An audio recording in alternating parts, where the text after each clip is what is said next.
हरि ओम तत्सत् श्रीमते रामचंद्राय नमः। श्रीमते रामानंदाचार्याय नमः। श्रीमलोकदासाय नमः। श्री राम जय जय राम। श्री राम जय जय राम। वृंदावन बिहारी लाल की जय। अनंत कोटि ब्रह्मांड नायक सर्वेश्वरी प्राप्त प्रब्रह्म भगवान श्री हरि की नैतिक कृपा करुणा से हम आप सब इस विशुद्ध सत्संग परिसर में मनुष्य जन्म धारण करने का सर्वश्रेष्ठ साधन सत्संग श्रीमद् भागवत ग्रंथ के माध्यम से प्राप्त कर रहे हैं।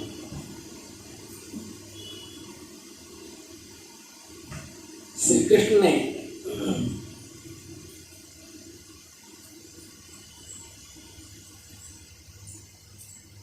माता यशोदा के दुग्ध की प्रति आकर्षण को देखकर क्रोध में आकर मटकी फोड़ दी।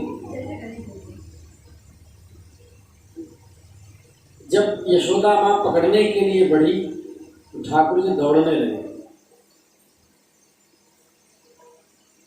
आयु अधिक होने के कारण श्रृंगार से लदे हुए के कारण वेग के दौड़ ढीली पड़ गई। यशोदा मैया थक गई। ज्यों त्यों करके किसी तरह नंदनंदन को पकड़ा। मानो शरीर और श्रृंगार ये दोनों यशोदा जी के विरोधी हो गए हो तो तुम प्यारे कन्हैया को क्यों खदेड़ रही हो। श्री कृष्ण का हाथ पकड़कर वे उसे डराने धमकाने लगे। उस समय भगवान की झांकी विलक्षण हो रही थी। इस विलक्षण झांकी का किंचित अंश कुंती स्तुति में है, जहां पर भगवती कुंती कह रही है,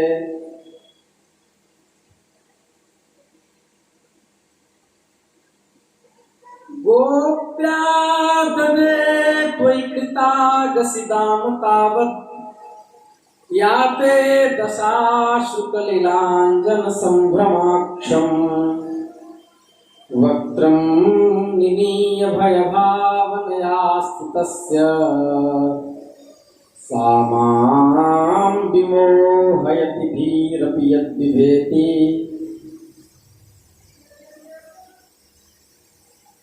गोप्या ददे त्वयि कृतागसिदाम तावत्। उस समय भगवान श्री कृष्ण के अश्रु नहीं रुक रहे थे। ठाकुर जी रो रहे थे, हाथों से आंखें मल रहे थे, इसलिए मुंह पर काजल की स्याही फैल गई और पिटने के भय से आंखें ऊपर उठ गई। उनसे व्याकुलता सूचित हो रही थी।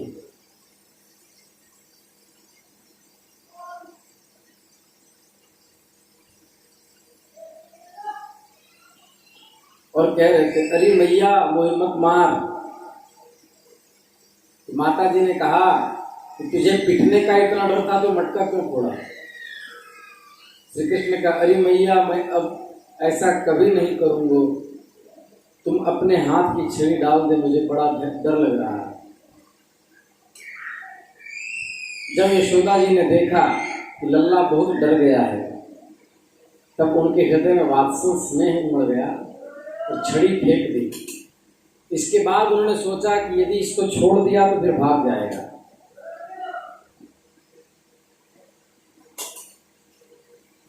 सच पूछो तो परीक्षित अपने बालक के ऐश्वर्य का ज्ञान यशोदा मैया को नहीं है।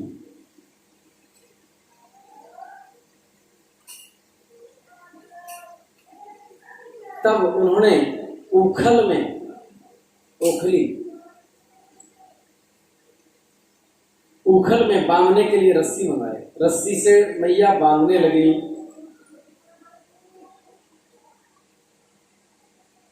भगवान पेट फुला दिया। जब बांधने लगी तो बार बार रस्सी 2 अंगुल छोटी पड़ जाती। घर के संपूर्ण रस्सियों को बांध दिया, रस्सियों को एक दूसरे से जोड़ करके बांधती, लेकिन फिर वो छोटा पड़ जाता, 2 ही अंगुल छोटा पड़ता है। यही जीव और माया, यही द्वैत है। जब तक जीव अद्वैत नहीं होगा तब तक भगवान से मिलन नहीं हो सकता।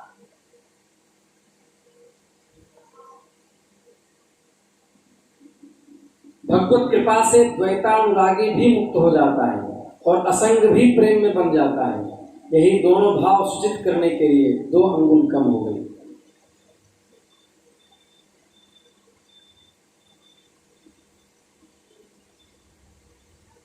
इसके बाद यशोदा जी ने घर की सारी रस्सियां जोड़ दी, लेकिन फिर भी भगवान नहीं बंधे। गोपियां देख करके मुस्कुराने लगी। दोनों भगवान स्वयं मायापति हैं। भगवान श्री कृष्ण को ये जड़ रस्सी उस अनंत को कैसे बांध सकता है जब तक ठाकुर जी नहीं चाहेंगे। जब देखा ठाकुर जी कि माँ बहुत थक गई है, चोटी में गुथी हुई मालाएं गिरने लगी, पसीने पसीने हो गई, तब ठाकुर जी को दया आ गई। इसका तात्पर्य क्या है?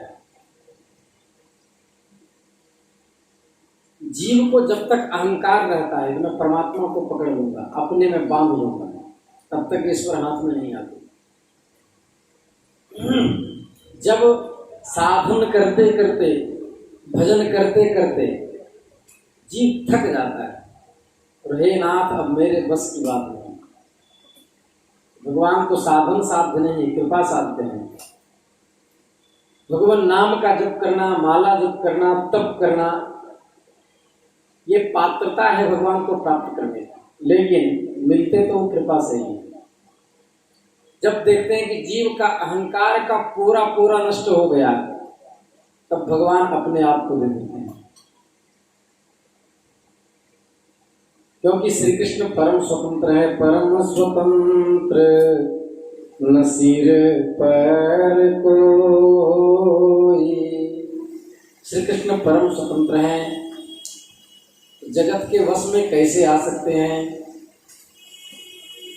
और उन्होंने ये बताया, यशोदा जी के हाथ से जब बंध गए तब ये बताया कि मैं प्रेमी भक्तों के वश में हूं।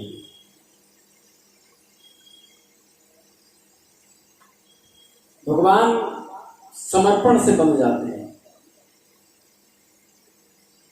जब मैया रो रो के कहने लगी, अरे तू किस मिट्टी का बना है, तू बनता क्यों नहीं है, और रोने लगी, रस्सी को पटक दिया नीचे, एक बार तो बन जा। तो भगवान कहे अब मैया समर्पण हो गई। ठाकुर जी बन गए। वृंदावन बिहारी लाल की जय। उनको वहीं छोड़ दिया, उखल में बांध दिया और अपना काम करने लगी। सब काम धंधा में उलझ गई। उखल में बंधे हुए श्याम सुंदर ने सामने 2 अर्जुन वृक्ष को देखा जो आंगन में लगे हुए, जो पहले यक्षराज कुबेर के पुत्र थे। इनके नाम थे नलकूबर और मणिग्रीव। परीक्षित, नलकूबर और मणिग्रीव, ये दोनों एक तो धनाध्यक्ष कुबेर के पुत्र थे, दूसरे इनकी गिनती भगवान रुद्र के अनुचरों में होती थी। इससे इनका घमंड इतना बढ़ गया कि वारुणी मदिरा पीकर अप्सराओं के साथ नदी में स्नान कर रहे थे अमर्यादित ढंग से। और उसी समय श्री नारद जी महाराज का वहां आगमन हो गया।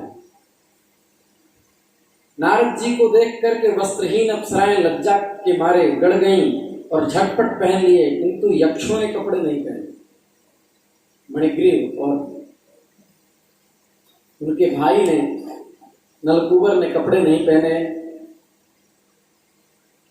और एक तो श्रीमत से अंधे थे, फिर मदिरा पी करके उन्मत्त हो रहे थे और श्री नारद जी के सामने नग्न खड़े हो गए।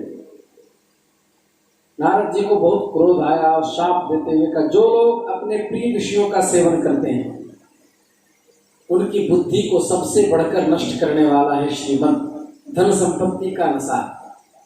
हिंसा आदि रजोगुणी कर्म, कुलीनता आदि का अभिमान भी उससे बढ़कर बुद्धि भ्रंशक नहीं है, क्योंकि श्रीमद के साथ साथ जिसके पास ऐश्वर्य होता है उसके पास स्त्री, जुआ और मदिरा तीनों रहता है, उसका नाश हो जाता है।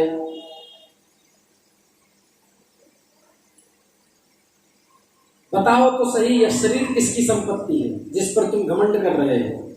अन्न देकर पालने वाले की है या गर्भाधान करने वाले पिता की? यह शरीर उसे 9 महीने पेट में रखने वाली माता का है या माता को भी पैदा करने वाले नाना का है? और जो बलवान पुरुष बलपूर्वक इस काम को करा लेता है उसका है, अथवा दाम देकर खरीद लेने वाले का? या चिता की जिस धधकती आग में यह जल जाएगा उसका अधिकार है शरीर पे? या जो कुत्ते सियार से चीट चीट कर खा जाएंगे इसका अधिकार है? यह शरीर एक असाधारण सी वस्तु है, प्रकृति से पैदा होता है, उसी में समा जाता है। ऐसी स्थिति में इसको आत्मा मानना कितनी बड़ी मूर्खता है। जो दुष्ट श्रीमत से अंधे हो रहे हैं उनकी आंखों में ज्योति डालने के लिए दरिद्रता ही सबसे बड़ा अंजन है, क्योंकि दरिद्र यह देख सकता है कि दूसरे प्राणी हमारे जैसे हैं। जिसके शरीर में एक बार कांटा गड़ जाता है वह नहीं चाहता कि किसी भी प्राणी को गड़ने की पीड़ा सहनी पड़े, क्योंकि उस पीड़ा को तो समझता है। जिसे कभी कांटा गड़ा ही नहीं उसे पीड़ा का क्या अनुमान। दरिद्र में घमंड और हेगड़ी नहीं होती, वह सब तरह के मदों से बचता रहता है, बल्कि उसे कष्ट जो उठाना पड़ता है दैववशात उसके लिए तपस्या ही है। जिसे प्रतिदिन भोजन के लिए अन्न जुटाना पड़ता हो, भूख से जिसका शरीर दुबला पतला हो, उस दरिद्र की इंद्रियां भी अधिक विषय सुख नहीं भोगती और वह हिंसा भी नहीं करता। यद्यपि साधु पुरुष समदर्शी होते हैं, वो अमीर गरीब कोई किसी में पक्षपात नहीं करते, फिर भी उनका समागम दरिद्रों के लिए सुलभ होता है, क्योंकि वे पहले से ही भोग से छूटे होते हैं और कथा में उनकी रति भी होती है, भगवान में निष्ठा भी होती है। तो वो संतों के संग से उनका अंतःकरण शुद्ध हो जाता है, क्योंकि धनी पुरुष के 3 दोष होते हैं। धन का अभिमान और धन की तृष्णा। दरिद्र में 1 दोष होते हैं, केवल धन की तृष्णा, धन की चाह। धन नहीं होता, धन का अभिमान नहीं होता, और संत संग से धन की तृष्णा भी मिट जाती है। तुम वारुणी मदिरा पी करके अंधे हो रहे हो और बिल्कुल मेरे सामने एक ऋषि के सामने नंग धड़ंग खड़े हो, इसलिए जाओ, तेरी वृक्ष जैसी बुद्धि हो गई तो वृक्ष योनि में चला जा। वही सर्दी गर्मी जाड़ा बरसात जब तुम एक जगह स्थित होकर के भोगोगे, पक्षी तुम्हें नोचेंगे, तुम्हारे अंदर बिल बनाएंगे, तो तुम्हारे अंग नोचे जाएंगे, पत्ते झड़ेंगे, उस समय तुम्हें जो कष्ट पीड़ा होगी उससे तुम्हें समझ में आएगा कि शरीर क्या है। लेकिन मेरी कृपा से तुम्हें भगवान की स्मृति बनी रहेगी, ठाकुर जी तेरा उद्धार करेंगे। नारद जी की बात को सत्य करने के लिए धीरे धीरे उखल को घसीटते हुए भगवान उसी ओर चले गए और दोनों वृक्ष को एकड़ा लगा करके टेढ़ा लगा कर फंसा दिया और कमर से खींचने लगे, जोर जोर से खींचने लगे। जैसे ही ठाकुर जी ने ताकत लगाया वो जड़ सहित उखड़ गया। वृंदावन बिहारी लाल की जय। पत्ते पत्ते उसके कांप उठे, तड़तड़ा कर वह पृथ्वी पर गिर पड़ा। उन दोनों वृक्षों में अग्नि के समान 2 सिद्ध पुरुष थे, नलकुबर और मणिग्रीव। तो दोनों उठकर खड़े हुए। वृंदावन बिहारी लाल की जय। दोनों उठ करके खड़े हुए। उन्होंने कहा, कृष्ण कृष्ण महायोगिन स्वमाद्यः पुरुषः परः व्यक्ता व्यक्तमिदं विश्वं रूपं ते ब्राह्मणा विदुः। हे श्री कृष्ण, आप प्रकृति से अतीत हैं, स्वयं पुरुषोत्तम हैं। वेदज्ञ ब्राह्मण यह जानते हैं कि यह अव्यक्त और संपूर्ण जगत आपका रूप है। ऐसे करके स्तुति की। ऐसे बहुत से श्लोकों में स्तुति है। श्री ठाकुर जी ने कहा, तुम लोग श्रीमत से अंधे हो रहे थे, मैं पहले से ही इस बात को जानता था। परम कारुणिक देवर्षि नारद ने शाप देकर तुम्हारा ऐश्वर्य नष्ट कर दिया। इस प्रकार तुम्हारे ऊपर कृपा हुई है, नहीं तो पता नहीं कितने जन्म के बाद भगवान की प्राप्ति होगी। जिनकी बुद्धि समदर्शिनी है, हृदय पूर्ण रूप से मेरे प्रति समर्पित है, वो मुझे प्राप्त होते हैं। हे नीलकुबर और मणिग्रीव, तुम लोग मेरे परायण होकर अपने अपने घर जाओ। तुम लोगों को संसार चक्र से छुड़ाने वाले अनन्य भक्ति भाव की जो तुम्हें अभिष्ट है प्राप्ति हो गई है। जाओ तुम मेरा भजन करो और अपने अपने लोकों में जाओ। श्री वृंदावन बिहारी लाल की जय। कल हम लोग भगवान का गोकुल से वृंदावन जाना, बकासुर का उद्धार करना, वत्सासुर का उद्धार करना, इस प्रकरण को सुनेंगे। गोपाल राधे कृष्ण गोविंद गोविंद, कृष्ण गोविंद गोविंद, कृष्ण गोविंद गोविंद। हे गोपाल गोपाल राधे कृष्ण गोविंद गोविंद, हे गोपाल राधे कृष्ण गोविंद गोविंद। नमः पार्वती पतये, हर हर महादेव।